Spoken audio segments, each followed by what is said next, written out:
BJP MP DK అరుణ జూబ్లీహిల్స్లో నివాసం ఉంటున్నారు. సీఎం రేవంత్ రెడ్డి నివాసానికి ఆమె ఇల్లు కూడా కూతవేటు దూరంలో ఉంటుంది. సో జూబ్లీహిల్స్లో మరి ఆమె ఇంట్లోకి ఒక అగంతకుడు అర్ధరాత్రి ప్రవేశించాడు. మరి 2.5 గంటల పాటు కూడా మరి ఆమె ఇంట్లోనే ఉన్నారు. సో ఈ విషయంలో ఆమె కూడా అప్పుడు నివాసంలోనే ఉంది, కుటుంబ సభ్యులతో, భర్తతో, మరి చిన్నపిల్లలందరూ కూడా ఉన్నారు. ఈ నేపథ్యంలో వచ్చిన అగంతకుడు మాత్రం 2.5 గంటలు ఆమె ఇంట్లోనే ఉన్నాడు. వెళ్తూ సీసీ కెమెరాలు కూడా ధ్వంసం చేశాడు. సో దీంట్లో తన కుటుంబానికి, తన భర్తకు ప్రాణహాని ఉందని చెప్పి డీకే అరుణ అయితే మరి పూర్తి స్థాయిలో 2.5 గంటలు చోరీ కోసం రాలేదు దొంగ, కానీ ఖచ్చితంగా మరి ఏదో రకంగా ఖచ్చితంగా నా కుటుంబ సభ్యులకు ప్రాణహాని ఉంది, అందుకే వచ్చి ఉంటాడు. మరి వెళ్తున్న క్రమంలో కూడా సీసీ కెమెరాలను ధ్వంసం చేసిపోయాడు. సో ఈ విషయంలో నాకు ప్రాణహాని ఉంది, నా కుటుంబానికి, నా భర్తకు అని చెప్పిన ఆరోపణలు ఏవైతే మరి తెలంగాణ రాష్ట్ర వ్యాప్తంగా సంచలనం కలిగించాయి. ఎందుకంటే ఆమె జూబ్లీహిల్స్లో నివాసం ఉంటుంది, ఆమె ఇల్లు. సో దీనికి సంబంధించి రేవంత్ రెడ్డి నివాసానికి కూడా అతి సమీపంలో ఉంటుంది. సో అక్కడ మరి పూర్తి స్థాయిలో జూబ్లీహిల్స్ అంటే పూర్తిగా పోలీసుల నిర్బంధంలో ఉంటుంది, పహారాలో ఉంటుంది. ఈ నేపథ్యంలో మరి ఒక బీజేపీ ఎంపీ అంటే కేంద్రంలో అధికారంలో ఉన్న ఎంపీ ఇంట్లోకి మరి ఒక అగంతకుడు ఎలా వచ్చాడనే దాని పట్ల మాత్రం అందరూ విస్మయం వ్యక్తం చేస్తున్నారు. సో ఆమె కూడా తన కుటుంబానికి, తన భర్తకు, తనకి ప్రాణహాని ఉందని చేసిన వ్యాఖ్యలు ఏవైతున్నాయో మరి సంచలనంగా మారాయి. ఈ అంశంలో ఆమె గతంలో కూడా తనకు సెక్యూరిటీ పెంచాలని కూడా ఆమె రాష్ట్ర ప్రభుత్వాన్ని కోరారు. ఈ నేపథ్యంలోనే మరి ఒక అగంతకుడు ఆమె ఇంట్లోకి చొరబడమే కాకుండా మరి 2.5 గంటలు కూడా ఆమె ఇంట్లోనే ఉన్నారు.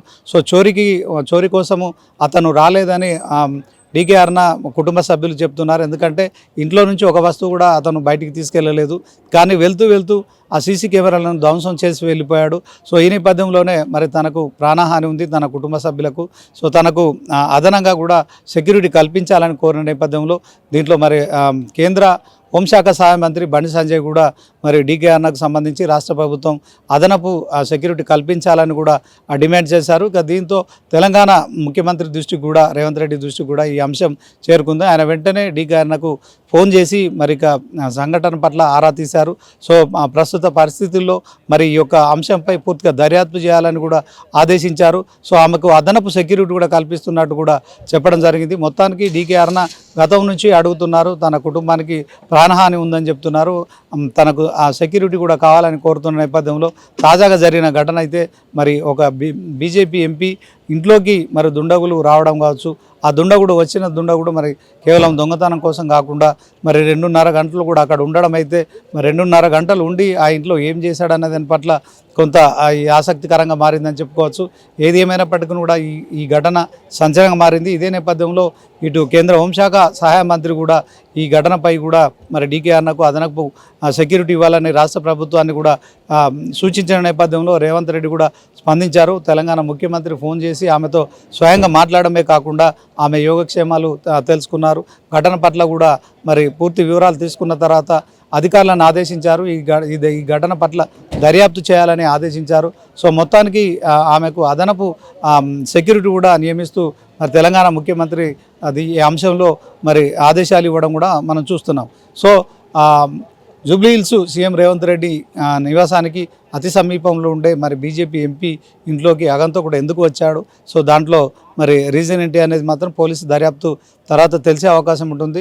సో మరి ఇక దర్యాప్తులో పోలీసులు ఏం తేలుస్తారు, వచ్చిన వారు మరి దొంగ కాదని స్పష్టమవుతున్న నేపథ్యంలో మరి ఖచ్చితంగా ప్రాణాన్ని తలపెట్టేందుకే వచ్చాడా, ఇంకేదైనా కారణం ఉందనే మాత్రం ఇక దర్యాప్తు చేసిన తర్వాత మనకు తెలిసే అవకాశం ఉంటుంది.